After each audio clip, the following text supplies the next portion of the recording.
এখন first volume যেটা আছে এটা হচ্ছে মাইক। মাইক মানে কি, যদি আপনারা কোনো প্রোগ্রামে গেলেন বা কোনো অনুষ্ঠানে গেছেন, হয়তো খালি এই অ্যাম্পলিফায়ারটা দিয়ে আপনাকে দুটো চারপাল্লা বক্স বাজাতে হবে, তো সেই ক্ষেত্রে আপনার এখানে ইকুয়ালাইজার সেকশন রয়েছে, তার সাথে মাইক অপশনটা দিয়েছে কি ডাইরেক্ট আপনারা একটা মাইক্রোফোন কিনে কিন্তু হাঁকির কাজটা করতে পারবেন অনলি এই অ্যাম্পলিফায়ারটা দিয়ে। তো এর পাশে দেখুন এটা হচ্ছে মেন ভলিউম অর্থাৎ মাস্টার ভলিউমের সুইচ। আচ্ছা, এর সাথে দেখুন দুটো পুশ সুইচ আছে।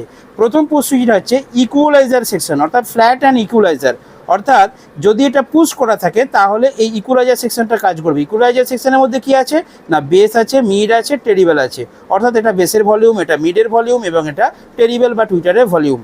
তো এটা যদি তোলা থাকে তাহলে এই সেকশনটা কাজ করবে না, নর্মালি সাউন্ড বেরোবে। ওকে, আর এর পাশে দেখুন আর একটা পুশ সুইচ আছে যেটার মধ্যে লেখা আছে দেখুন স্পিকার অবলিক দিয়ে হর্ন, অর্থাৎ যখন মাইক বা চোং চালাবেন বা র্যাক চালাবেন তখন কিন্তু আপনাদের স্পিকারে থাকবে অর্থাৎ তোলা থাকবে, আর যখন হর্নে থাকবে। আর যখন পুশ করা থাকবে দেখুন স্পিকারের